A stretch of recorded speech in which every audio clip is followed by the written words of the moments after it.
Master, ¿cómo fue el día de ayer? ¿Cómo lo tuviste? Que bueno, estamos hablando del día de ayer, pero no sabemos cuándo publicaremos el video. Esperemos que ya. Así que, ¿cómo estuvo tu participación en el... Me estabas contando detrás de Volví, cámaras, en el volví freestyle, ¿no? a los torneos online. Hubo un torneo clasificatorio ayer para la final del freestyle que va a ser en febrero, ¿no? Y quedaba una plaza ahí, hicieron un qualifier en chess.com y jugué ayer torneo de 10 minutos con 2 segundos de incremento, un suizo a 9 rondas. Y bueno, ahí clasificaban los 4 primeros, no para el torneo de freestyle, sino para una segunda fase donde jugaban matches y clasifica uno finalmente, ¿no? Porque había una Ujú. sola plaza. Entonces me quedé ahí a medio punto en el suizo, hice 6,5 de 9. La verdad que para mis estándares de rápida online no estuvo mal, no perdí partida, gané 4 y empaté las otras, pero me faltó medio punto ahí para empatar entre los 4 primeros eso, ¿no? Y la verdad que lo tuve, en la última ronda tenía ventaja grande contra un jugador armenio, ahora que no recuerdo cuál es, porque ahí en chess.com, tú sabes, te ponen Ujú. el El handle y nickname. el Ujú. nickname, y no sé bien quién era, pero es uno de los grandes maestros armenios. Y antes también tuve unas posiciones ganadísimas con Sarana, te estaba contando. Ujú. Ventarse 2 o 3 peones de mano un final sin damas y sin nada, donde has visto y ya casi coronando, tengo un peón por ahí Ah, en no habían A7. damas. Ah, bueno, esa No, parte no no me la había habías nada. O sea, contado. al final, imagínate dos alfiles y un caballo por bando, algo así. Yo con 2 o 3 peones de más y los dos flancos, además. Tengo por acá además y por acá además también. No tiene contrajuego. Y al final caí en los últimos segundos eso y son súper tricky. Esa gente te juegan rápido y ponen truquito en cada jugada. O sea, no había casi ni truco que poner porque con 2 o 3 peones menos en un final, ¿qué vas a hacer? Era Pero lo que te, al final era yo lo que te iba mismo a preguntar, ¿cómo, Sí, sí, sí. cómo que te hace Y algún truco con dos alfiles y un no, caballo, no, ¿no? no En hay un forma final, está así. complicado. Terminé haciendo tabla esa partida. Y de verdad que le gané una ahí dudosa. En la penúltima ronda le gané a Yu Yang. Estuve frito en un momento, pero no tanto como esta, sí, que es una posición terminal ya, ¿no? Y también desperdicié otro Ujú. medio punto antes, una posición en la tercera ronda contra uno de estos uzbecos, también con calidad además, y casi dándole mate ahí, pero no le gané. Yo pensé que el torneo era 10,5 inicialmente, cuando leí las bases y eso, vi que era, por alguna razón, no sé, leí mal y dije 10,5 de incremento, me gusta, tú sabes, me siento más cómodo ahí Ujú. porque me da, Te me da ese da, margen de... me da ese Ujú. margen, incluso cuando me queda poco tiempo para hacer un par de jugadas y tener 10 segundos y eso, y la verdad que eso me da un poco más de confianza, ¿no? Te Pero sientes más después, no, confiado, ¿no? Eso es como que claro, te porque es enaltece menos, tu juego, ¿no? a mí me molesta mucho no tanto bueno, en presencial, por supuesto, también no, pero no tanto en presencial como en el online. Yo siempre le he dicho que cuando uno ni te cuento, ¿no? Pero cuando son 2 segundos de incremento, porque un segundo casi que físicamente siento que no me va a dar tiempo a hacer la jugada. ¿Para qué pensar ni siquiera en la jugada que vas a hacer? No, pero casi que si voy a hacer la jugada, toque físicamente casi no me da tiempo con un segundo. Entonces con dos, Ujú. un poquito más, pero no, es bien poco tiempo, ¿no? Entonces, la verdad es que me confundí en eso y sufrí un poco en eso ahí, pero no, la verdad es que no jugué mal, jugué bastante decente, de nuevo, para mis estándares online, que quiero, supuesto, mejorar, pero quiero empezar a jugar el Titan Tuesday y eso de nuevo, por cierto, me enteré que cambió Yo hace tiempo que no juego y no sabía que habían cambiado de 3 minutos Es más 5 a más 5 5 más más 0. 0, Sí, ¿no? Sí, sí, sí, sí, ya se me puede veo con intentar chance de ahí. jugar. Sí, sí, sí, sí. Eso quería hacer a ver si juego, pero ahorita todavía estoy en la transición, a ver si en dónde me albergo. Así que estoy Pero más no, concentrado en cómo sacar billete ahorita en este momento. Que entre no, unos es que meses al me botan final aquí. Sí. esos torneos online dan clasificaciones a cosas interesantes, ¿no? Y te Como el mantienes jugando, eSports, ¿no? el Ujú. eSports y eso que lo van a hacer otra vez en Arabia Saudí este año, en la final, ¿no? En julio, agosto, creo que es en principio de agosto. Y sería interesante jugar ese torneo, ¿no?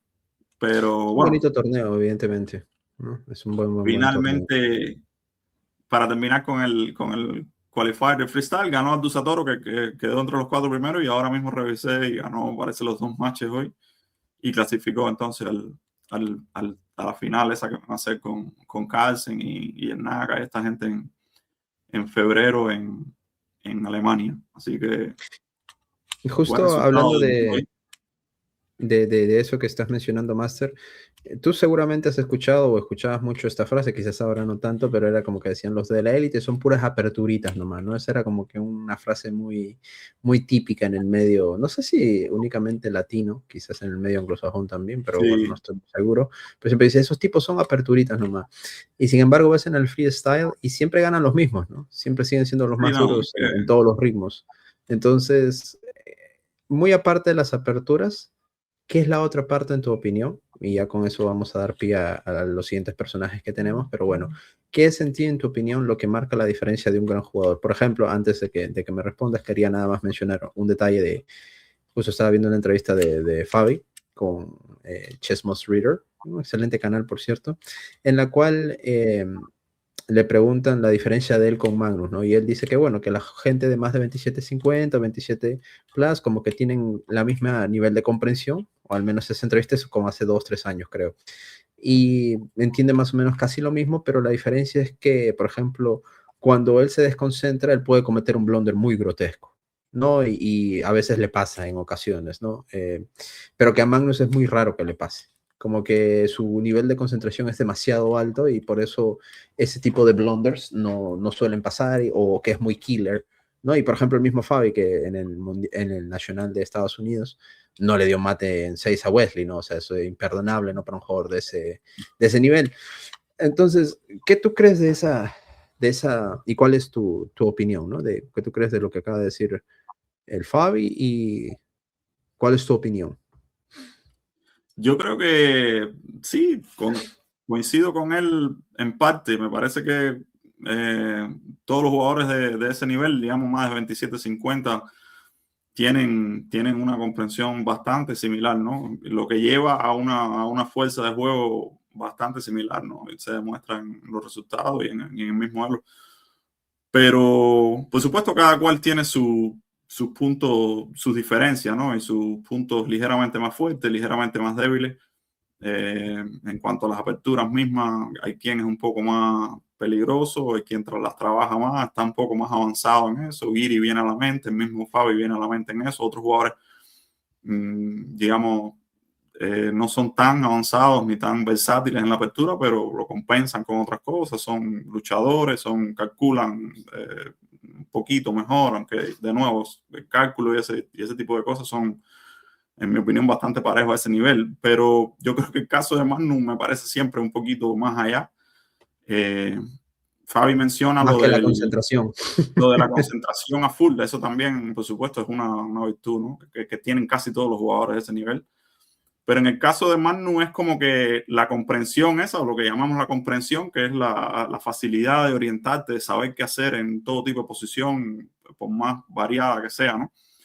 En el caso de Magnus es un poquito más desarrollada, me parece a mí, ¿no? Yo decía hace poco que me da la impresión de que él tiene, de verlo jugar bullet incluso, ni siquiera ya blitz ni rápida, ¿no? De verlo jugar esas partidas te das cuenta de lo rápido que como que se orienta en todo tipo de posiciones y no solo eh, valora bien, sino que tiene como el libro de instrucciones, ¿no? Aquí es Ujú. mejor por esto y ahí lo que hay que hacer es esto, ¿no? Es como si fuera un robot que tiene todas las respuestas, es casi como el módulo, ¿no? En un momento da la impresión esa, ¿no? Yo creo que él es superior a todos los demás en eso. Y eso es una de las cosas que hace la diferencia que vemos, ¿no? Aparte de que es, o sea, bastante completo en todo, que de nuevo los jugadores de ese nivel son, y yendo a la primera pregunta que me hiciste, ¿no? De cuál es la diferencia, si es solo la apertura a los jugadores de más nivel o de élite con respecto a los otros. Eh, yo creo que son varios poquitos, ¿no? En todas esas cosas son un poquito mejores, a veces mucho mejores en una y un poquito mejor en la otra. Por ejemplo, en las mismas aperturas, la mayoría de los jugadores del alto nivel, aunque no sean demasiado avanzados, tienen cierta solidez, no le vas a ganar nunca, siempre van a salir relativamente bien.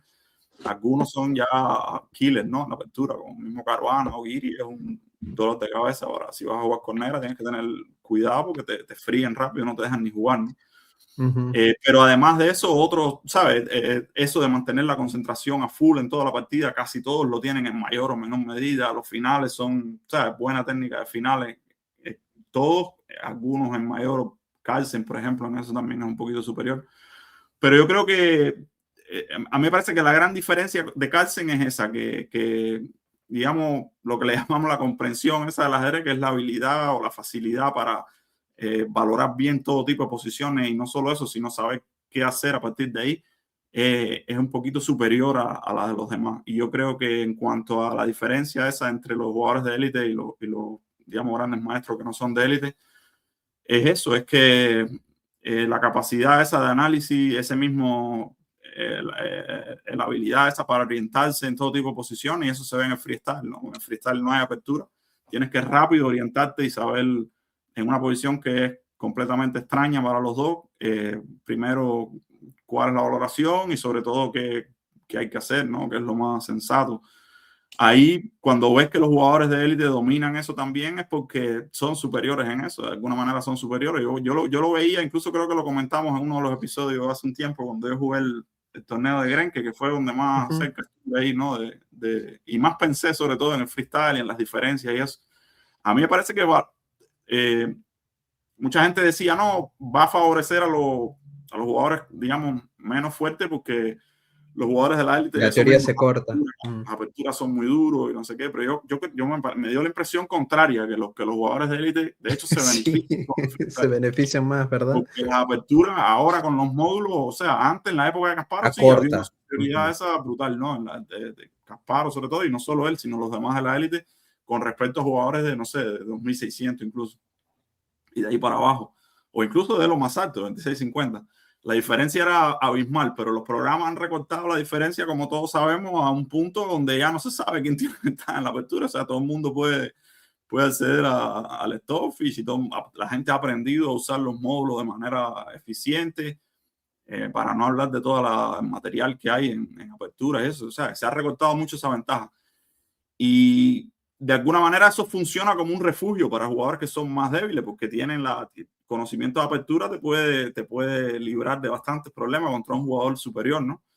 Ya de entrada coges una posición que es sin riesgo y, o sea, nada malo te va a pasar, pero en el freestyle tienes que, ¿sabes?, empezar a hacer jugadas por ti mismo de la jugada 1, literalmente.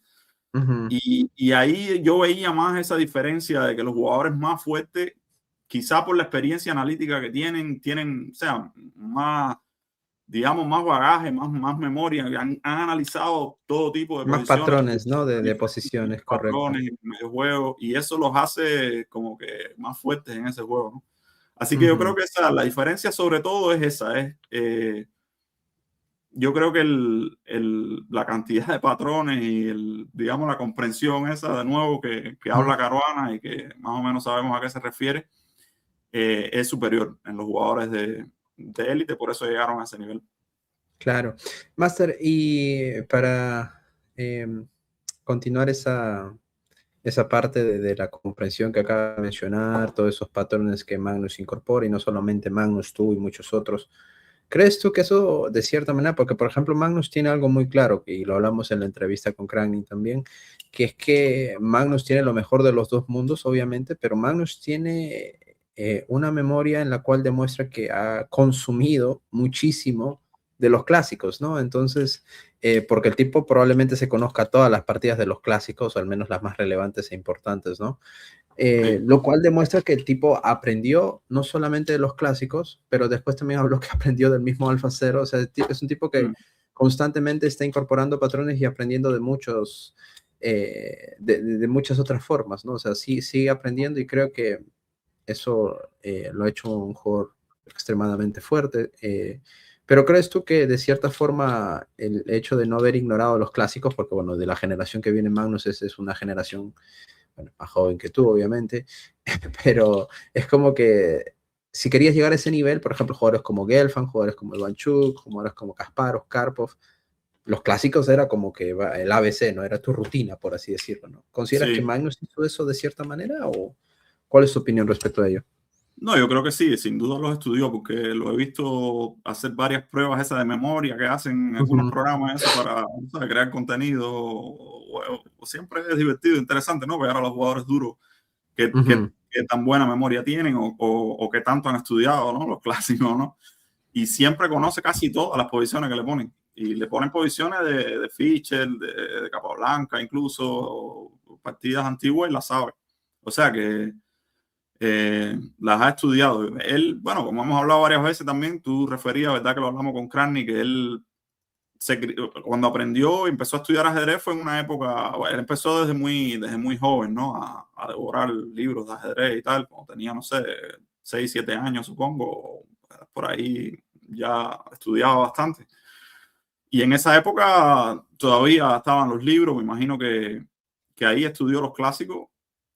Por supuesto, tiene una memoria brutal, ¿no? La gente que no es lo mismo.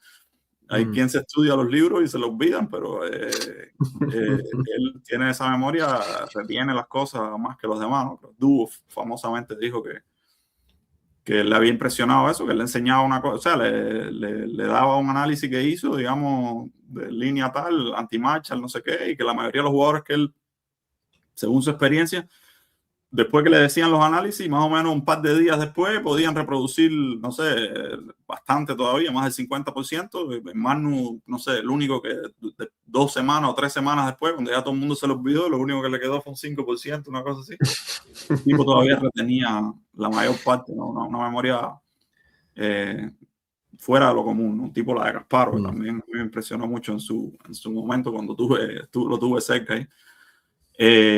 Pero evidentemente conoce el caso de Magnus, sí, conoce los clásicos y es la combinación esa que para mí siempre fue la mejor, ¿no? De tener un poquito lo mejor de los dos mundos, porque yo pensaba en ese tema, lo hemos tocado ya en varios programas, ¿no? Si hace falta o no, porque hoy en día no, te pones a mirar y da la impresión de que tienen que haber maneras alternativas, ¿no? De llegar a un nivel alto rápido.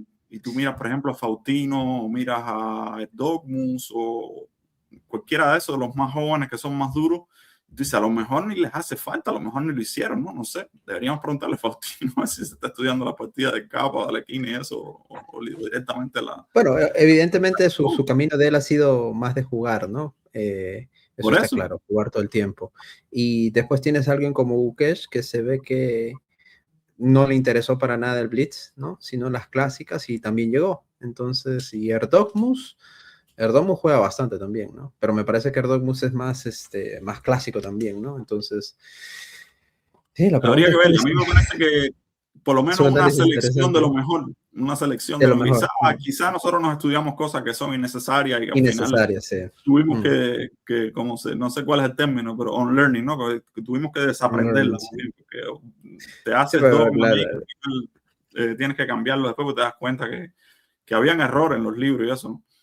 Sí. Pero, por ejemplo, en las partidas de Steinis habían demasiados errores. Un poco injusto, obviamente, decirlo, pero es la realidad. Pero una selección, o sea, bien hecha de lo mejor de Murphy, lo mejor de Capablanca, y como que estudiarte así la progresión de la historia del ajedrez, a mí me parece que daño no te va a hacer, me parece que va a ser bueno siempre. Justo ahorita me acabas de prender el bombillo y que tengo que leer el libro que lo compré hace 2 días por recomendación tuya, unos días, no sé, meses, el de las leyendas de Marín. ¿no? De Marín. Sí, que de hecho lo voy a comenzar a leer, lo tengo ahí y me encanta. Y también tengo este librito de Magnus, ¿no? Que justamente en este libro, El secreto, que lo compré hace años, lo compré en el 2016, recuerdo, allá en España, de hecho al papá de un amigo mío, Filemón Cruz, papá de Cristian Cruz, un GM de Perú. Y muy interesante porque te pone posiciones incluso en las maniobras de Magnus, que me acuerdo cuando él le gana a Granda en el año 2006 en Turín, que estábamos jugando Perú contra Noruega. Dicho sea de paso que si yo ganaba esa partida, pues hubiera sido gran maestro a los 14 años o algo por el estilo. Pero la perdí, entonces, sí, porque me daban norma doble en ese entonces, ¿no? Pero bueno, por Olimpiadas, correcto, solo necesitaba un punto. Pero terminé perdiendo. No sé si fue un punto, medio punto, no recuerdo, pero bueno, ya después de eso como que dije, no pasa nada. Con 14 años tenía mucha confianza y sabía que iba a llegar a GM como quiera. Era como que esa confianza infinita que a veces yo quisiera decir, pásame un poquito el Emilio de antes, que me pase un poquitito de esa confianza de jugar rápido y de atacar como si no hubiera mañana, ¿no? Hoy en día me he vuelto, como dirían en Cuba, más pendejo. En Perú sería pendejo, es otra connotación, ¿no? Pero es como más pícaro, pero no. He perdido esa pendejez peruana y he ganado la pendejez cubana. Por así decirlo. Entonces, viendo hay una maniobra que le hace Magnus de un caballo a 2, de que el caballo lo lleva de C3 a A2, luego Sí, sí, B4, sí, es la ¿no? posición esa de alfil E2 contra la medio, ¿no? Maniobra de, Exacto, exacto. y le De pone Geller, creo caballo que de fue. B3 lo lleva de 5, ¿no? Caballo C1, caballo 2, caballo Ujú. B4. Sí, exactamente, exactamente, ¿no? Entonces hay una comparación exacta y como esa, en ese libro hacen muchas comparaciones de momentos en los que Magnus se sabe la maniobra, las maniobras de Karpov, las maniobras de Geller, Ujú. las maniobras de todo el mundo. Entonces el tipo Sí, sí, sí, sí. evidentemente perdió su tiempo estudiando los clásicos, pero me da la impresión que fueron, como dices tú, las mejores partidas, que quizás, bueno, tuvo de entrenador a Agdestein, ¿no? Y no creo que Sí. Agdestein le va a mostrar la partida, por ejemplo, no sé, de cómo, no sé, digamos, Steinis le ganó a Greco. No vas a aprender nada de ahí, ¿no? Mm. Steinis era muy superior, bueno, Greco creo que ni jugó con Steinis para empezar, pero bueno, por decir un nombre random. Sí, sí, Eh, sí. y eso que dijiste es muy interesante, ¿no? Que alguien seleccione exactamente lo mejor de lo mejor y de esa manera aprender, ¿no? Creo que es un enfoque correcto, porque hay porque al final replicar lo que hace la computadora es imposible, ¿no? La computadora se defiende en cualquier posición. Replicar lo que hace una persona es más fácil, es más aceptable, creo, ¿no? Y está Claro. esa chispita de poner a tu rival en una situación incómoda, de realizar los sacrificios a lo tal, ¿no? Eh, de cierta manera que todo el mundo lo refutaba después de la partida, ¿no? Pero durante la partida nadie se atrevía a meterse en esos bailes con el buen Mijael Tal. Y bien, agarrando un poquito de pie los Classic Master, eh, sé que le debemos esto al público y vamos a partir a hablar de esto un poquito. Sí. Capablanca versus Alekhine. No, eso es como que la época en la cual Capablanca era un monstruo, ¿no? Por la máquina, por algo le apodaron y le llamaron. Sí. Avasalló a mucha gente. No lo vamos a hablar, obviamente, desde la perspectiva histórica. Pues, no somos historiadores. Mi memoria es pésima. La tuya yo sé que es mucho mejor. Así que No, la cuéntame tengo, tus refresqué. experiencias. Te refrescaste, ¿no? Con el libro de Luisón, Refresqué un creo, ¿no? poco en estos días. Estaba leyendo el libro de Luisón, que quiero recomendarlo a toda la gente. Lo tengo aquí. Que No sé por si se cierto, ve. habría que traer Me al lo buen mandó, Luisón para que nos cuente un me lo poquito. mandó Luisón con una dedicatoria ahí bonita. Ah, mira, le voy a enviar, Se mire, llama Las Luisón. historias, partidas e intrigas de Capablanca y Alekhine. Básicamente habla de principio a fin de la vida de ellos dos, sobre todo la relación que tuvieron, ¿no? Las partidas Ujú. que jugaron y todo. Estaba muy bueno el libro, la verdad. Se lo recomiendo a toda la gente que nos ve. Eh, y lo estaba leyendo en estos días y refrescando muchas de las cosas, ¿no? Porque yo había leído, por supuesto, bastante. Yo me estoy leyendo el libro de Capablanca, bueno, desde que somos niños. Yo también está en la época en que se estudiaban los clásicos. Y los libros de Casparo, que son muy buenos, por supuesto, ya desde la perspectiva de Casparo, ya usando la máquina para muchas de las partidas y escogiendo también las mejores partidas de eso, pero no, leer este libro es súper interesante porque ahí pone anécdotas y cosas que, bueno, vamos a ir tocando en el programa, pero de las que ¿Cuál me fue acuerdo. tu primer contacto con Capablanca para empezar, para agarrarte por ahí y después ya nos introduces tus anécdotas? El primer contacto con Capablanca, yo recuerdo, Como cubano, obviamente. sí, yo Es obvio, es recuerdo, obvio.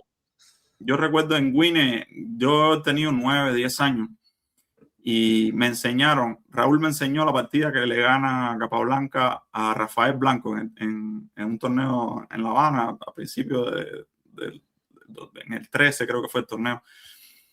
Y es esa francesa del cambio de por E4, caballo por E4, Capablanca de blancas, ¿no? Caballo de 7, caballo F3, caballo F6, la posición Ujú. normal de la variante de cambio, toman Era F6 Rubinstein, ¿no? y caballo E5. Juega, ¿no? Y que después la jugadita es interesante, o sea, la hizo Capablanca en esa época, pero después yo la empleé varias veces, me la recomendó el gran Iván Morovich, Caballo que 5, mira tú, qué caballo de interesante, 5, lo si voy a él la revisar. analizó con los módulos después, Idea me dijo, vieja. esta jugadita es súper peligrosa para las negras. Y le gané algunas partidas ahí a Meyer, que era uno de los que jugaba esa variante, George Ah, Meyer. mira tú. Sí, sí, porque ese Pero es de bueno, Rubinstein, caballo 5. Yo sí, no sé si tiene Capablanca se la veneno. copió a Rubinstein también o fue al revés, porque acuérdate que Rubinstein metió ese caballo 5 en varias partidas antes Él en la el peón hizo en de esa armas, ¿no? partida pero bueno, más allá de la apertura, esa partida es como, yo recuerdo la impresión, me la pasaron entera así porque es como muy, muy instructiva, ¿no? Es muy, eh, las negras juegan muy mal, ¿no? Blanco se defiende mal, crea rápido ahí debilidades, pero después la manera en que Capa explota las debilidades, eso es de libro, ¿no? Es esa típica partida de ese tiempo donde se está enfrentando un jugador que es de clase mundial, obviamente, contra un jugador que es mucho más flojo, y ves cómo le hace todo ahí, ¿no? No tira un golpe el otro. Pero es Es que intuitivo también en eso. eso, en ese sentido era muy de esa época, ¿no? Que la gente no Sí, tiraba, no sí, sabía contragolpear, ¿no? Era como que se claro, se trataban de defendía defender muy así. mal. Sí.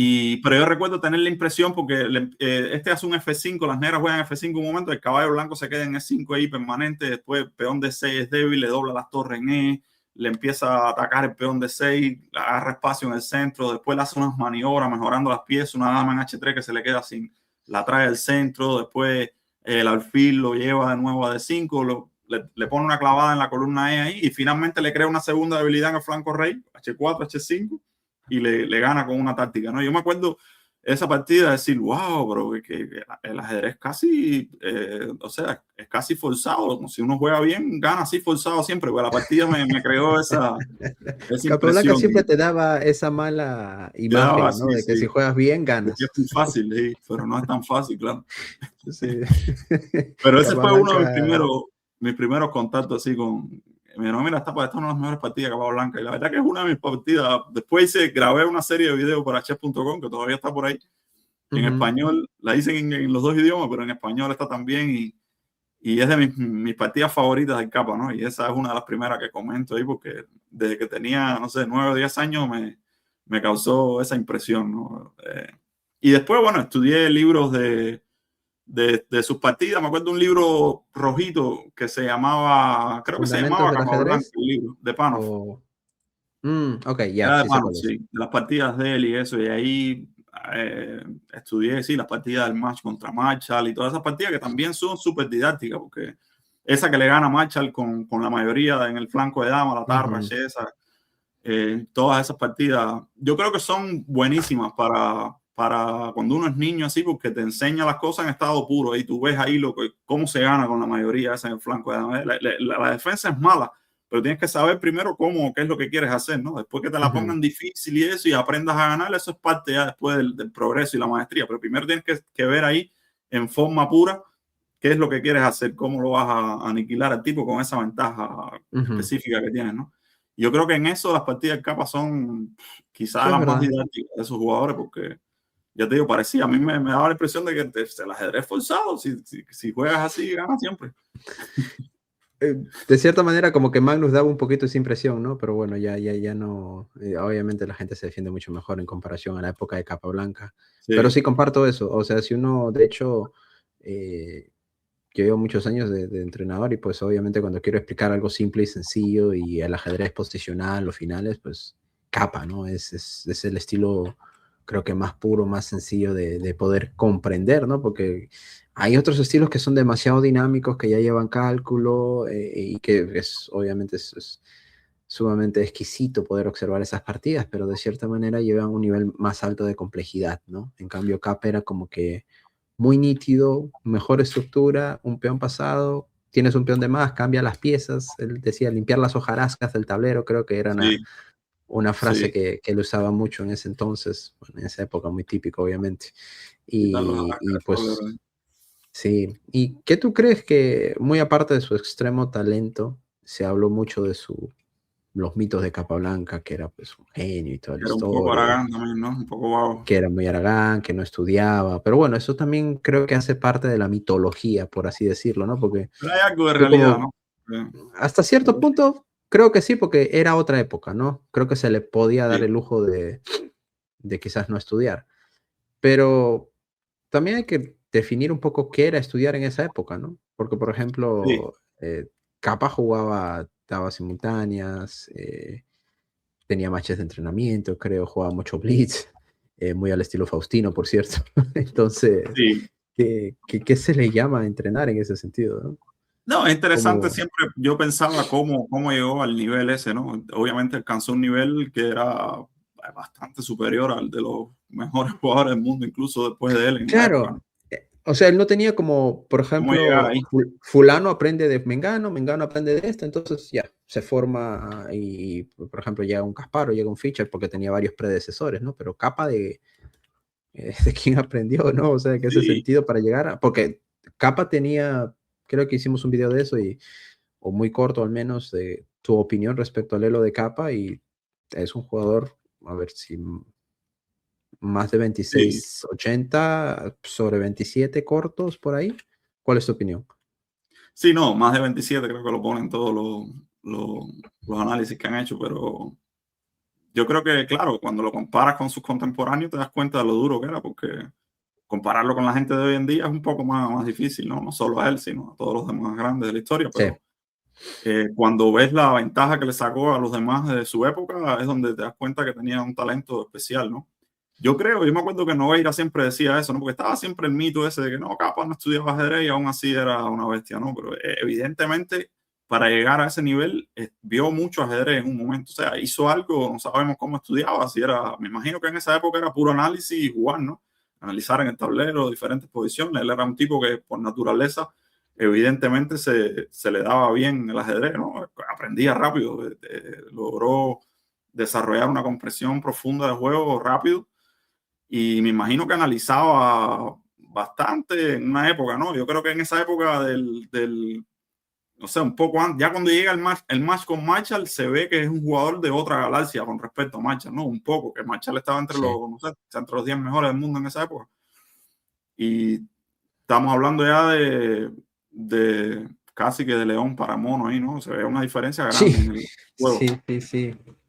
Eso La fue pregunta en es, el año 8, en el año 9, Capa tendría unos 20 años por ahí. O sea, que quizás por ahí de los 12 a los 20 más o menos, yo me acuerdo que algo así era lo que decía Nogueira, que se imaginaba que él había visto mucho ajedrez en esa época, entre los 12 y los 20 años, los 17, 18 por ahí.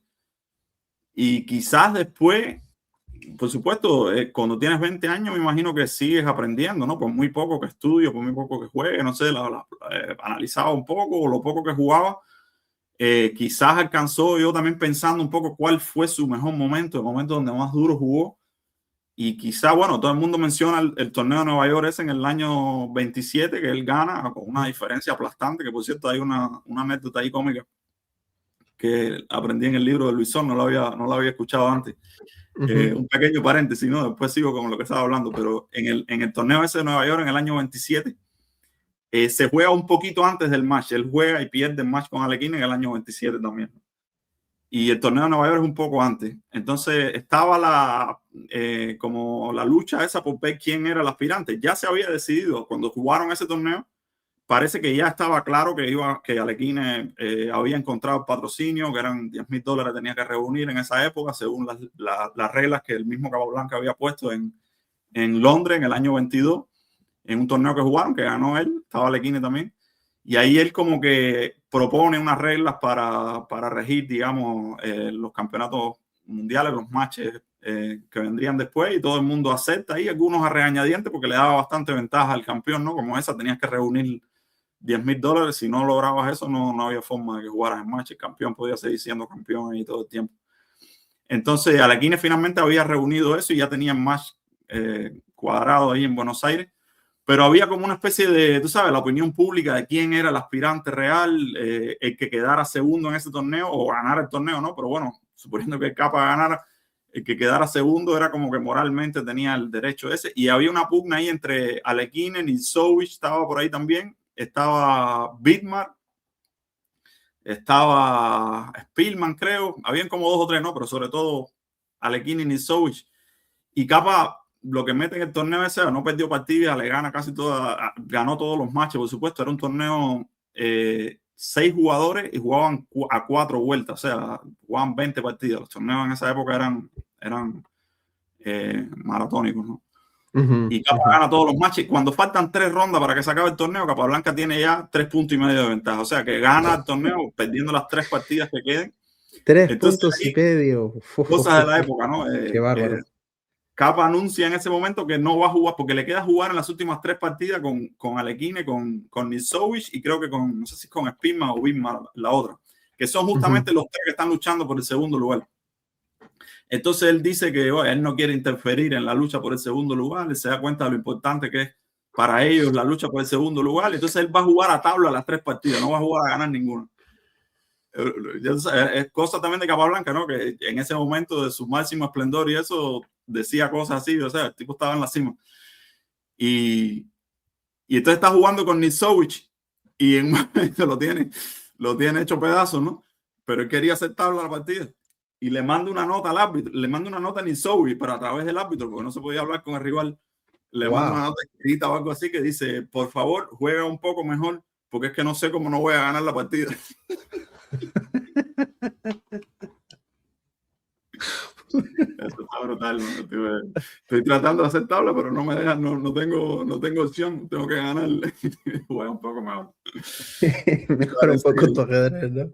Pero la pregunta es de quién aprendió Capablanca, Buster. O sea, esa es lo que venías teorizando de que Nogueiras decía, de los 18 los era 20 muy duro. O sea, yo creo que por ahí en el 27 quizás fue el momento más duro, o por lo menos cerca, pero yo creo que fue, o sea, jugando y analizando más, es que no hay otra, cómo baja, o sea, ellos daban las simultáneas esas, jugaban torneos, en Blitz se sabe que era una máquina, porque el mismo Lasker, por ahí cuando en la época de match con Marshall y eso, ya había jugado con Lasker en Nueva York en el club, y Lasker después dijo, no, me ganaba a mí en Blitz, y Lasker era campeón mundial en ese momento, ¿no? O sea, Lasker dice que jugaba casi prácticamente sin cometer errores. Era como la percepción que tuvo de él, ¿no? Que el tipo era una máquina en ese momento. una máquina. Jugaba rápido y duro, ¿no? Entonces, la única explicación es esa de Nogueira. Tiene que haber visto mucho ajedrez en esa época entre los 12, 13 años y los 19, algo así. Y fue pero donde cuando Nogueira se refiere, o bueno, vamos a teorizar esto un poco, ¿no? O hacer una hipótesis. ¿Ver ajedrez de quién? ¿O de qué? ¿O cómo? No, analizaba con amigos, no sé con quién veía ajedrez. Cuando fue a estudiar a Estados Unidos, iba al club ahí, me imagino que tendría algún par de socios o algo que viera ajedrez con ellos, ¿no? Él tenía su propia, o sea, era muy intuitivo, ¿no? Era un tipo que tenía todo como en la mente un poco, comprendía las cosas de manera natural, pero como que no, de entrada no estaba obligado a revelar cómo era que pensaba. Hay otro pasaje interesante en el libro de Luisón, que es cuando habla justo antes del match con Alekhine. Bueno, habla de la preparación de Alekhine, que después quizás lo toquemos un poco más, ¿no? Que se preparó, llevaba años preparándose, ¿no? Pero se tomó el match súper en serio. Fue el primero, el primer profesional de la época, en realidad. Subió mucho su nivel y era un jugador, o sea, brutal también a nivel de Capablanca, ¿no?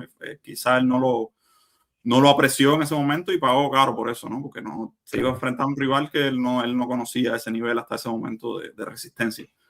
Pero dan la preparación de Alekhine, o sea, él habla de cómo se preparó y tal, en el viaje que hizo, o sea, cuando vino a Buenos Aires, pasó 3 semanas en el barco y los viajes sí, en el barco, ¿verdad que sí? Sí. Las 3 semanas en el mar y usó las 3 semanas para analizar las partidas de Capablanca del torneo de Nueva York, ese que habían acabado de jugar en el 27 y tal. Y la preparación de Capablanca fue más o menos la misma de siempre, no hizo mucho, aparentemente no hizo nada. Le dio unas clases, al parecer, a María Teresa Mora, la jugadora cubana que era una bestia, ¿no? Talentosísima. Él habla de ella. Yo no había visto ese escrito de Capablanca sobre ella, que dice que se dio cuenta de que había una joven en La Habana que era muy buena muchacha y no sé qué, y que era muy talentosa para el ajedrez. Y que él se ofreció a darle unas clases a ella. Entonces dice, le di unas clases y como de eso lo sabemos nosotros, ¿no? Todo el mundo lo sabe. Cuando vas a dar clases, tienes que a veces estudiar lo que no estudiaste siendo jugador, porque tienes que dar la clase, tienes que, tú sabes, tratar de darle un poco de didáctica, sí. De didáctica y como de formular las cosas que tú tienes en la mente. A lo mejor no te hace falta formularlas para ti, te son automáticas, pero él dice que fue la primera vez que estudió apertura formalmente y que estudió un poco para dar las clases y que como resultado mejoró su nivel, pero más allá de eso no hizo mucho, parece, para el match, ¿no? Pero no, volviendo al tema de cómo logró ese nivel, es lo interesante, ¿no? Porque yo creo que, de nuevo, cuando le gana a Lasker en el 21, ya estaba por ahí ya cerca de una forma, de su mejor forma, ¿no? Al principio de los años 20 y eso, cuando gana el torneo de Londres ese en el 22, muy duro, y ese nivel evidentemente lo alcanzó antes ahí. Lo cual, Master, por cierto, demuestra, ¿no? Y pues yo siempre me he puesto a teorizar, yo siempre tengo este debate, ¿no? Debería usar más las computadoras, debería encontrar un balance, debería volver a usar mis libros, porque yo personalmente como ajedrecista y como jugador, claro, gasto más tiempo dando clases que jugando, pero me doy cuenta que a mí el analizar mucho con los módulos me ha perjudicado un poco más, he perdido mucha confianza en realidad, ¿no? Es como que me ha letargado más mi rango de Te pensamiento, deprime un ya no me poco, ¿no? atrevo. Sí, me deprime un poco. Sacrificios que creo correctos, ¿no? Ni siquiera la máquina los considera, entonces digo, anda, mierda. Pero claro, quizás uno debería como que tomar una especie de ser más disciplinado en el sentido de un poquito de esto y ahora un poquito de aquello, ¿no? Porque, por ejemplo, si Sí. Capa o muchos otros jugadores de Divancho y esta gente llegaron a ese nivel solamente analizando, o sea, con Ujú. libros, jugando partidas y todo esto, la computadora sí es importante, no vamos a negar que no, pero no quiere decir que tenga que uno irse a un extremo de netamente usar eso, ¿no? O sea, lo que te funciona a ti, como decía incluso Agar, que tu entrenamiento, el que te funcione, bien, el que no te funcione, bueno, trata de desecharlo, ¿no? Y prueba y un poquito de prueba y error, como dicen, ensayo y error. Sí, Entonces, todavía hay ese margen de aprender simplemente con libros o, bueno, ya lo hemos hablado, ¿no? Mientras tú analizas, estás entrenando, ¿no? Mientras estés exacto. analizando, estás entrenando, estás jugando, eres consciente y toda esa historia que bueno, hemos comentado en otros videos, por cierto, ¿no? Entonces, me parece súper interesante, ¿no? Porque Capablanca llegar a su mejor nivel, pues yo digo, a ver, quiero llegar a mi mejor nivel, me pongo a analizar contigo, con Caruana, con Ujú. el profe Lien, con Lázaro, con quien sea, jugadores que son muy fuertes. Obviamente voy a mejorar porque estoy absorbiendo nuevas ideas y eso, ¿no? Pero, y por lo general dicen, no analices con gente que es de menos nivel que tú. Entonces, Capablanca, por pura lógica, en ese momento analizaba con gente que era de menor nivel que él. Entonces, Ujú. y todavía para mí sigue siendo es una incógnita, es una especie de enigma. Yo entiendo que, claro, sigue analizando, va a mejorar de todas maneras, pero es eso, ¿no? Era eh, bastante enigmático en ese sentido su manera de Sí, entrenar y no sé si se escribió respecto a ello, yo creo que yo no, creo que todos son teorías, ¿no? al final es un talento poco común, o sea, es un poco, es un mito ya como cuando se habla de Capablanca, el talento, de la facilidad esa que tenía natural para el ajedrez, pero tiene parte de mito y parte de realidad, ¿no? Porque los mitos al final nacen un poco De la de la realidad, realidad. claro. Y era un tipo que evidentemente se le daba bien el ajedrez, vaya, para decirlo en términos claros. Ujú, Eh, evidentemente ese talento lo ayudó a avanzar más rápido y a lo mejor no le hizo falta, tú sabes, tener a Lasker o a Rubinstein para analizar todos los días y logró avanzar y subir el nivel de todas maneras, ¿no? Me imagino que se estudió sus libros, no sé si estudió a Murphy, no sé, no recuerdo bien lo que dice. Kasparov narra un poco de la primera etapa esa de él, a quién estudió, si es que estudió algo, ¿no? Pero parece que sí, que tiene que haber trabajado duro. También otra cosa es que claro, cuando miras un poco a la luz de hoy no tiene mucho sentido compararlo, ¿no? Porque de nuevo, han pasado más de 100 años y el ajedrez ha ujú, avanzado y para qué hablar, todos sabemos el nivel de hoy en día. Pero quiero decir que había margen en ese momento para que un talento así se destacase, ¿no? Porque si tienes un talento fuera de lo común completamente para el ajedrez, es como un Carlsen en el pasado, ¿no? Es un tipo que ujú. tiene esa facilidad así va a aprender rápido todo lo que le dé y va a lograr rápido desarrollar una comprensión de juego bastante profunda. Eh, en ese tiempo tenía bastante margen, porque sí, es verdad que había jugadores excepcionales, la Asker y eso, como quiera que sea, eran grandes jugadores, pero después no había tanta competencia. O sea, de hecho, uno de los problemas que él tuvo que enfrentarse fue ese, que estaba acostumbrado a que la resistencia no era casi nada para él. El tipo le ganó relativamente fácil a Lasker, que era el campeón del mundo, y, y después, o sea, dominaba a todo el mundo. O sea, gana ese torneo del año 27, lo gana. Es verdad que tuvo ciertos tropiezos ahí cuando estuvo en Rusia, por ejemplo, en el año 25, el torneo de Moscú, ese famoso. Pierde ahí con un par de jugadores rusos que no eran conocidos, con Nosko Borowski, creo que con Berlinki pierde también, que eran jugadores buenos, pero, o sea, no eran de la talla de Lasker y Alekhine y eso, ¿no? Ujú. Pero como que se acostumbró eso lo dice Kasparov en los libros también, se acostumbró a que ya con el nivel que tenía, con el mínimo esfuerzo, funcionaba para ganarle a todo el mundo, y cuando se tuvo que enfrentar a un tipo como Alekhine, que hizo todo el trabajo que hizo, por cierto, Alekhine es otro ejemplo claro de eso, del poder de lo que tú decías, del análisis, ¿no?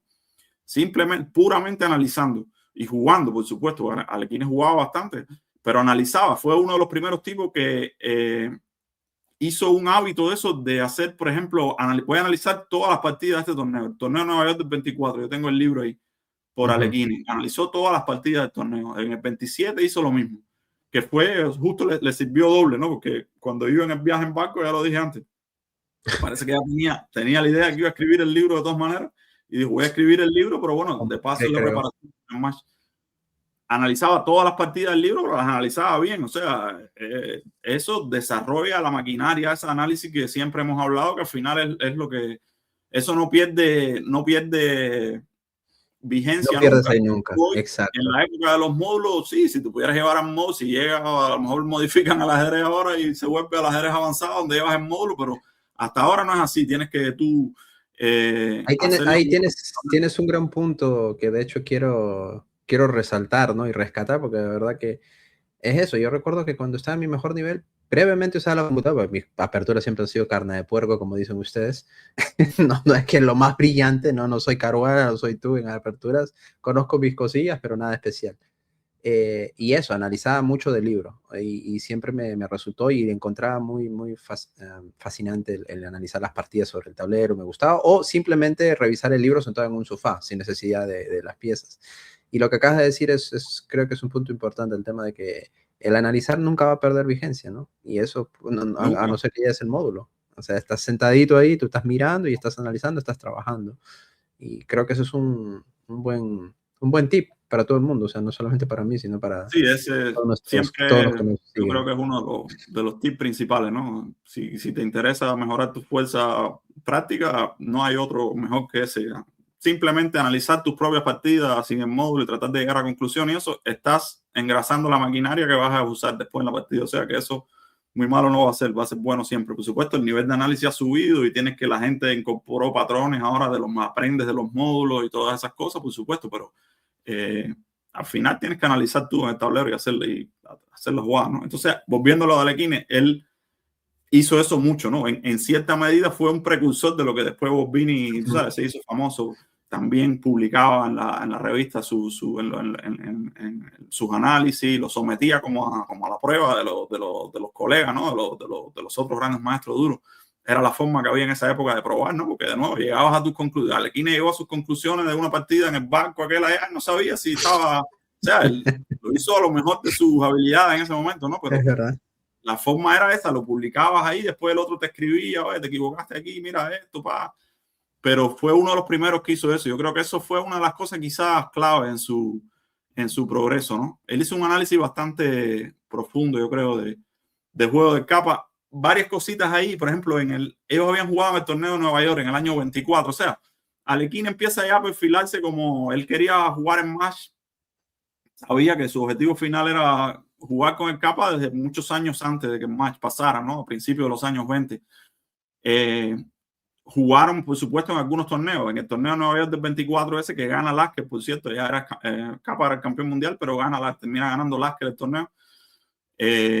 Ahí Capablanca juega con Alekhine, hacen de doble vuelta, hacen 2 tablas, y hay una de las partidas donde Capa es una posición de esa que es una francesa, de esta caballo C3, caballo F6, alfil G5, alfil B4, la variante Marcucho, esa famosa. Capa de blanca entra en una posición que en un momento tiene un peón de más en un final, y es una de esas posiciones que tú dices, bueno, Capablanca era famoso por esto, ¿no? Un peón de más en un final técnico, te va a ganar sí o sí.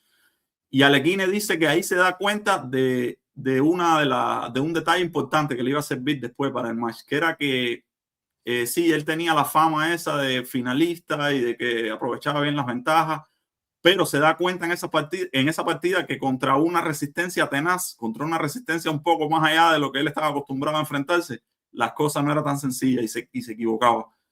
Y entonces termina haciéndole tabla a la partida, una defensa esa, tú sabes, que parece, no sé, hoy en día Caruana, tienes un peón de más, pero tienes que ganarle todavía al flaco ahí, te va a hacer 1001 ahí para... Y se defiende bien. Y por cierto, ahí quiero mencionar eso de capa que acabas de decir de Alekhine, eso también lo dijo Karyakin de Carson, no sé si recordarás en su match. Sí, ¿no? Que estaba un Que poco Carson está sobrevalorada. acostumbrado. Sí, sí, sí, sí, bueno, pero, y casi le gana el match, por cierto, ¿eh? No quiere decir que Karyakin Sí, fuera mejor jugador, pero casi le gana el match, así fue que, más pero duro que bueno, tuvo él, sí. Bueno, el sí, sí, flaco sí. también, pero quizás de El del Karyakin flaco, él lo más dice, pero está, con quien estaba bajo cero encima, era sí, estuvo con perdiendo, de hecho. Karyakin. Ujú. Sí, sí, sí, sí, iba perdiendo el match. Pero bueno, sí, perdón que te interrumpí, Master, pero solamente me vino No, esa. entonces es interesante ver, él se dio cuenta de eso en esa partida, según él, en el año 24, pero después en el año 27, cuando escribe su análisis y su diagnóstico de juego de Capablanca y por ende la estrategia que él iba a asumir, ¿no? Y él dice eso, él dice que básicamente Capablanca estaba sobrevalorado en los finales, esa es más o menos la conclusión que llega. Él dice algo así como que él hace como lo separa en apertura, medio juego y final. Él dice, en las aperturas no es nada especial, trata de como de simplificar para quitarse los problemas, pero muchas veces eso lo hace, tú sabes, coger continuaciones inferiores, eso es una fase donde se puede aprovechar algo. El mediojuego sin duda es su punto más fuerte porque ahí es donde interviene, tú sabes, la intuición esa que tiene. A veces la gente lo subestima esa parte del juego, pero muchas veces es un buen jugador de ataque, a veces se anima al ataque y no sé qué. Ese es su punto más fuerte en medio juego. Aún así, tiene tendencia a como la simplicidad, es decir, tiene mucha tendencia a escoger la segunda mejor jugada en la posición, porque él se conformaba mucho con ver la primera jugada esa que le venía a la mente, que por lo general era una jugada bastante buena, pero muchas veces no era la mejor. O sea, no estaba adaptado a calcular así al límite porque sabe que la resistencia es dura, ¿no? Estaba adaptado que con la segunda mejor, esa, la que fuera, que él le venía a la cabeza primero, con esa ganaba y ya no calculaba mucho más. Entonces ahí veía también, tú sabes, veía margen para entrarle. Y en los finales, sí, en los finales ningún jugador de la élite moderna debería tener ningún miedo en los finales, como diciendo, si no te dejas cosas o si no haces locura en un final o algo de eso, no hay por qué temerle como el gran finalista, algo así decía, ¿no? O sea que el tipo llegó con bastante confianza en match.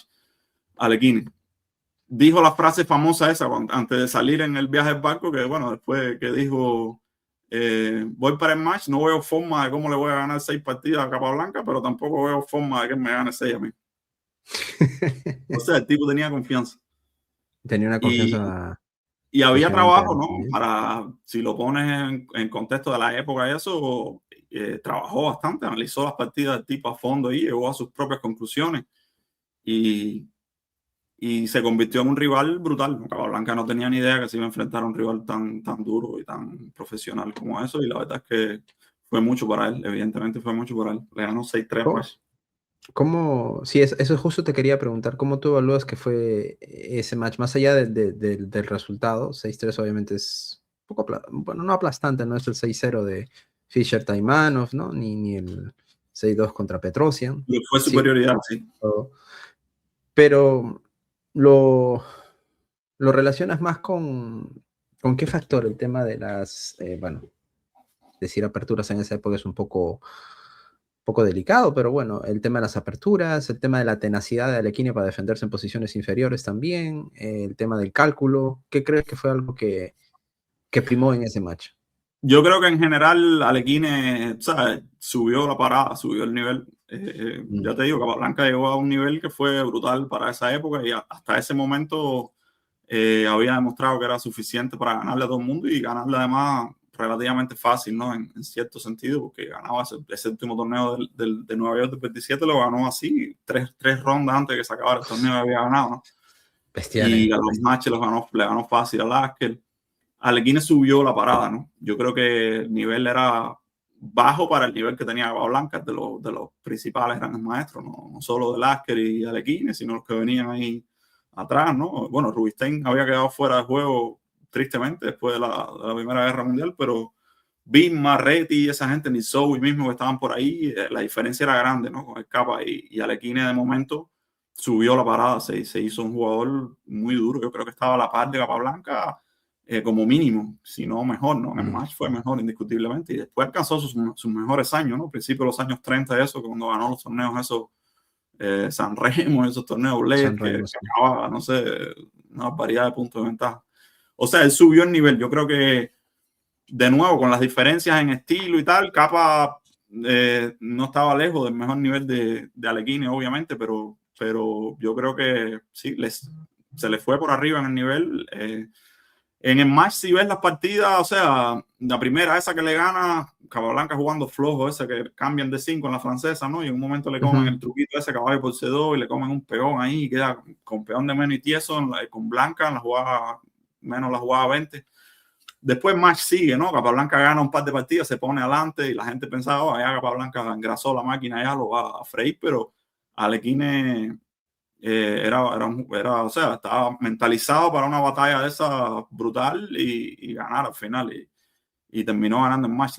Duró 34 partidas, ¿no? Pero Alekhine sufre un medio que una catástrofe ahí de apertura en esa primera que le gana al Cabo, que le ganan a las 2 piezas por una, que es medio que como una India de dama, ¿no? Pero hace un C5 rápido, un doble fianchetto y tal, y cambia en G2, pero se le va algo rápido en la apertura a Alekhine y queda medio tieso. Después de eso, las partidas fueron, yo creo, más parejas todas. O sea, las victorias fueron como más. Capablanca ganó un par de partidas más.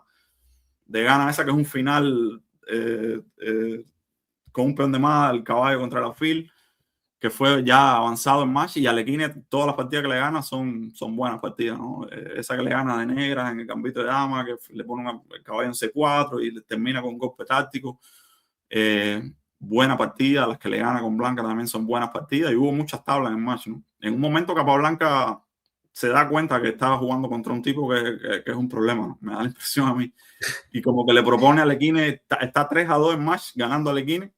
Jugaban a 6 victorias sin contar las tablas, ¿no? Por eso podían jugar, era como el match famoso de Capo y Kasparov en el 84, que podían llegar a 100 partidas y hacían muchas tablas.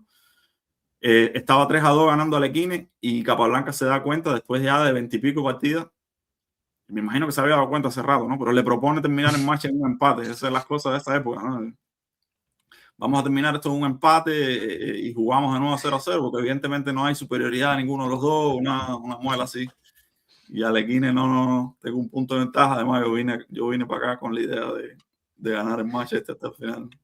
Hubo como un roce entre ellos después, ¿no? Como que había una amistad al Sí. principio, ¿sí? Y después como que hasta el una match, enemistad, ¿no? sí, hasta el match las relaciones eran bastante cordiales, no había grandes problemas, pero se empezó a deteriorar ahí. Eso también lo recordé ahora en el libro con Luisón, que Incluso que durante el match Capablanca a veces se iba de la sala de juego para no estar con él y simplemente jugaba cuando él no estaba, una historia de pero esas. eso fue después, me da la impresión de que fue después en los torneos donde Eso fue después jugaron del match, ¿verdad? Eso No, fue después del sí, match, sí, porque tienes después del razón. match se empezó a deteriorar mucho ahí por el tema de la revancha. Capablanca rápido le empieza a escribir para la revancha, pero propone condiciones diferentes. Parece que se da cuenta que eso de jugar sin límite se cansaba. Y Capablanca tenía 39 años en match, ¿no? Que ya no es una edad tampoco, ¿sabes? No tiene 25 ni 30, ¿no? Claro, Él es tenía verdad. los problemas de presión arterial que finalmente fueron los que ¿sabes? Lo llevaron a morir relativamente joven y a lo mejor ahí ya estaba sintiendo síntomas o algo. Vamos a decir que quizás no En estaba su muy lejos prime. de su prime más ajedrecístico, pero probablemente ya empezaba ahí una especie de declive El de- físico y a la larga ajedrecístico, ¿no? Entonces se da cuenta de que eso de jugar sin límite no le convenía y le propone para la revancha. Parece que cuando le propone la revancha inicialmente, cambia las cláusulas de Londres del 22 que él mismo había puesto. Y Alekhine se agarra, o sea, después le pone como jugar 24 partidas o algo así, ¿no? Y el que más gana, o 18 incluso, no recuerdo cuántas eran, pero con un límite ya. Y Alekhine ya lo primero que le contesta es que no, pero ¿cómo vas a proponer eso si tú mismo pusiste las reglas, ¿no? Y las reglas eran duras en ese momento para los aspirantes. Yo las gané así, a mí que ganarme así, ¿no? Entonces empiezan a mandarse cartas, que era la forma en esa época ahí, y las cartas fueron subiendo de tono en un momento y ahí las relaciones empeoraron mucho, al punto que ya después no se hablaban y ni se saludaban y casi no querían estar en la misma sala después en torneos más adelante. Que supongo era así como la relación del Almendrado con Han Solo, ¿no? Algo así, algo Algo así. así, más o menos. O sea, se fue deteriorando con el tiempo. Sí, Aunque no se soportan ambos, creo, ¿no? Eso está claro, pero hay un respeto desde el punto de vista profesional. Pero sí, eso de Capa con Alekhine, pues es impresionante, ¿no? Cómo Alekhine subió su nivel solamente analizando, viendo las partidas, buscando los errores, mejorando él. lo cual demuestra que nuevamente el secreto está en analizar, ¿no? En no dejarse llevar sin tanto duda. por ese aspecto hipnótico de las computadoras, ¿no? Porque a veces perdemos esa facultad y perdemos objetividad, ¿no? Vemos a veces una posición de +2 y decimos, está ganada, pero a ver, espérate, está ganada porque el módulo dice que es +2, pero a ver, juega tú, ¿no? Entonces, a ver qué tan ganada está, ¿no? Entonces, y Sí. creo que eso a veces nos pasa factura, ¿no? Incluso yo no sé si, creo que una vez escuché de Magnus, me parece, o no sé, alguien le escuché como que Magnus no le gusta ver mucho el módulo, como para que su opinión no se manche tanto, por así Ujú, decirlo, ¿no? Como ujú, no dañar sí. tanto. Y no sé si sea, qué tan cierto sea verdad, tú trabajaste con Magnus, probablemente Sí, sabes sí, mejor no, de eso. tiene mucho de verdad, yo creo que es así. No, él revisa un poco los análisis que tú le das y eso, pero no se queda demasiado así viendo el módulo, como que salva un poco eso de, tú sabes, su Esa propio toxicidad conocimiento. del módulo, ¿no? Exacto, como que tiene mucha lógica, sobre todo cuando estás cerca de un torneo, ¿no? Mientras más cerca estás del torneo, más lógica tiene tratar de preservar tu propio mecanismo de pensamiento, ¿no? Porque el módulo, como todos sabemos, tiende a hipnotizarte un poco y hacerte dejar de pensar y eso es justamente lo menos que quieres cuando estás a punto de jugar, ¿no? Me, Quieres me estar encantó más... ese pequeño tip y consejo para los jugadores de torneo precisamente, ¿no? Si quieres estar más aceitado, no quieres estar tan hipnotizado, ¿no? Sí, Tan ahí siguiendo como en modo zombie. Y bueno, obviamente Alekhine nunca le dio su match de revancha al Kappa. nunca le doy la ¿Qué revancha. tú piensas si hubieran encontrado una segunda vez?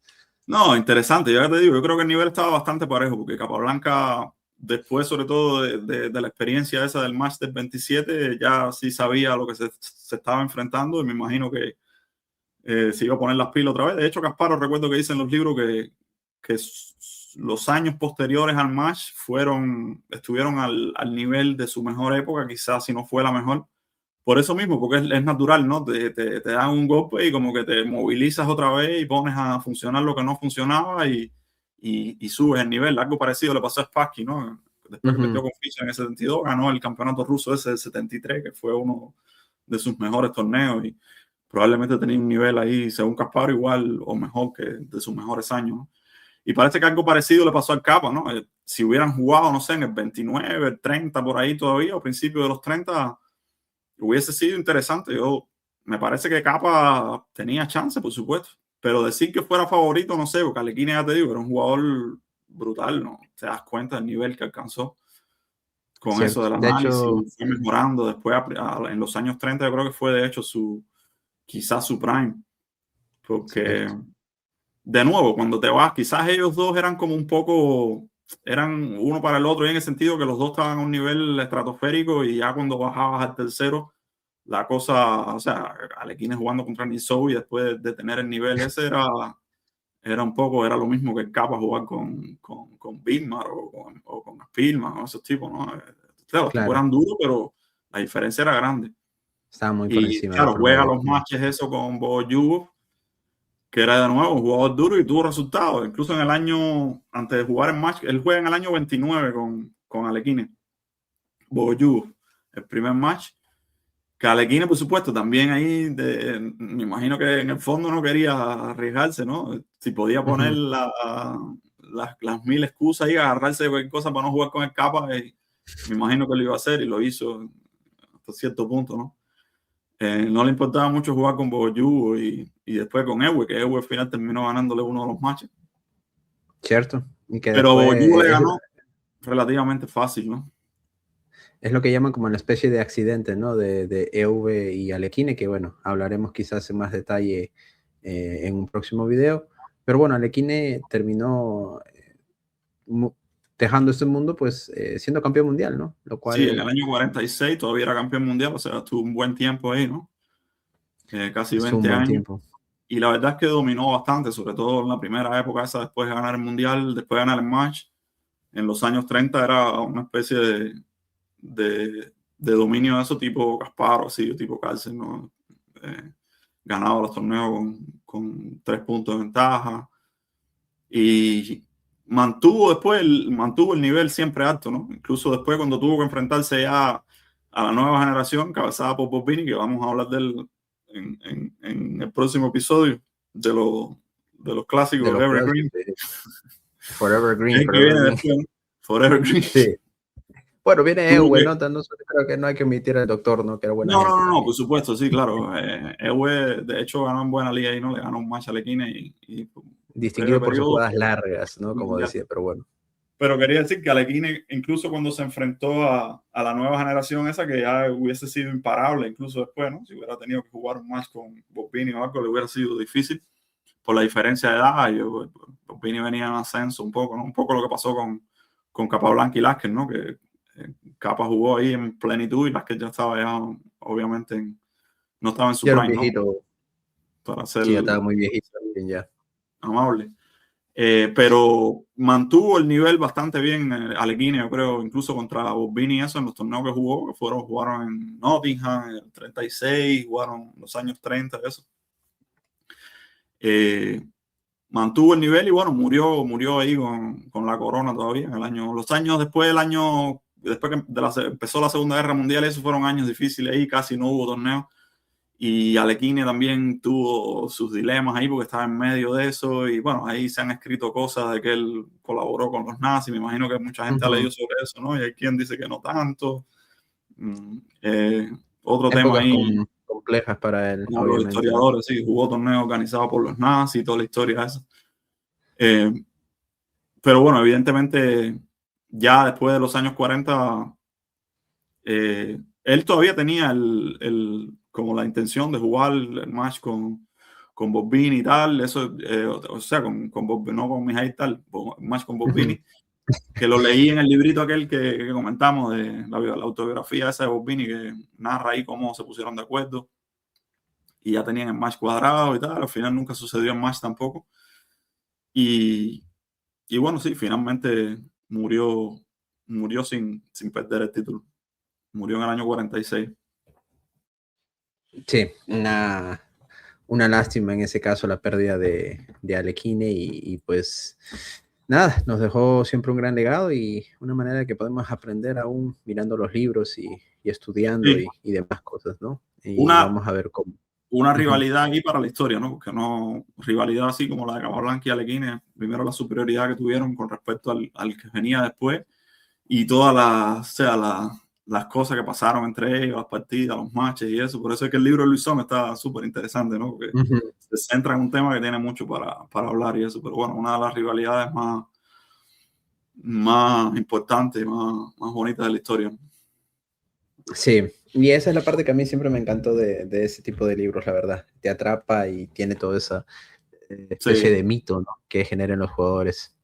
Pero bien, como siempre, Master, fue todo un placer. El tiempo se pasó volando y pues nada, espero la people haya aprendido algo de los consejos y nos dejen sus comentarios. Y pues nada, esto ha sido todo por el día de hoy y nos vemos a la próxima. Que Dios los bendiga. Nos vemos, Master. Bye bye.